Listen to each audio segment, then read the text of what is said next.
এবারের প্রোগ্রামে আমাদেরকে বলছে যে আমরা এ আর বি ইনপুট নিব, তারপর একটা মেনু বানাবো। 1 প্রেস করলে আমরা যোগ করব, 2 প্রেস করলে আমরা বিয়োগ করব, 3 প্রেস করলে আমরা মাল্টিপ্লিকেশন করব, 4 প্রেস করলে আমরা এবার ডিরেক্ট কোয়েশ্চেন প্রিন্ট করব না। 4 প্রেস করলে আমরা আবার দেখাবো যে আরেকটা মেনু ফর্ম হবে, যেখানে আমার কেস 1 এ থাকবে হচ্ছে কোয়েশ্চেন, আর কেস 2 তে থাকবে হচ্ছে রিমাইন্ডার। সো রিমাইন্ডারের জন্য তাহলে আমরা আগের কোডটা অ্যাজ ইট ইজ থাকলো। আমরা এখানে করতে পারি যে কেউ যদি 4 সিলেক্ট করে, ঠিক আছে, তাহলে আমরা আরো একটা ভেরিয়েবল নিয়ে নিতে পারি, ফর এক্সাম্পল জেড। ওই কেসে আমরা যেটা করব, যে কেউ যদি 4 প্রেস করে, ওই কেসে আমরা বলবো যে ঠিক আছে 4 প্রেস করছে, তাহলে আমরা প্রথমে তার সামনে প্রিন্ট করব, ধরো এরকম যে 1 ফর কোয়েশ্চেন। আমি কপি করে নিয়ে আসি।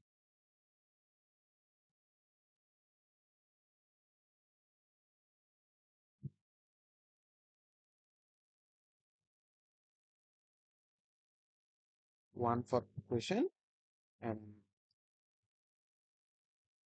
2 ফর রিমাইন্ডার। আমরা এখানে হচ্ছে একটা ব্যাকস্ল্যাশ এন ইউজ করি, তাহলে আমাদের লাইন ডিভাইড হয়ে যাবে, হইলো। তারপরে আমরা হচ্ছে ইউজারের কাছ থেকে ইনপুট নিব, স্ক্যানএফ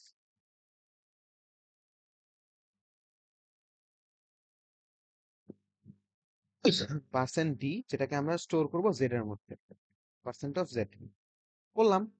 এরপর আমরা আবার যেটা করব যে ইফ, ঠিক আছে, ইফ জেড ইকুয়াল ইকুয়াল 1 হয়, তাহলে আমরা যেটা করব ওয়ার ভিতরে আমরা রাখবো নাম্বার 1 ডিভাইডেড বাই নাম্বার 2, এইটা, ঠিক আছে। তারপর আমরা প্রিন্ট করে দিব প্রিন্টএফ পার্সেন্ট ডি ওয়াই। আচ্ছা, যদি জেড ইকুয়াল টু 2 হয়, else if Z equal equal 2 হয়, তাহলে আমরা যেটা করব Y mod, sorry, Y equal to number 1 mod number 2, ঠিক আছে। তারপর আমরা ওয়ার ভ্যালুটা প্রিন্ট করে দিব। এটাই করতে বলছে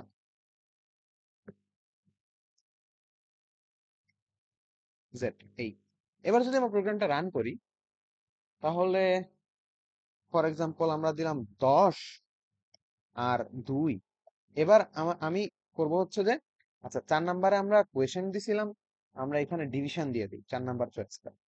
আচ্ছা, আমরা যদি 4 নাম্বার চয়েসটা ডিভিশন দিয়ে দিই, তখন আমাদেরকে এখানে কি বলছিল, আমাদেরকে বলছিল যে হ্যাঁ ডিভিশন, ঠিক আছে, ডিভিশনই দিতে বলছিল, তো আমরা ডিভিশনই দিয়ে দিই 4 নাম্বার চয়েসে।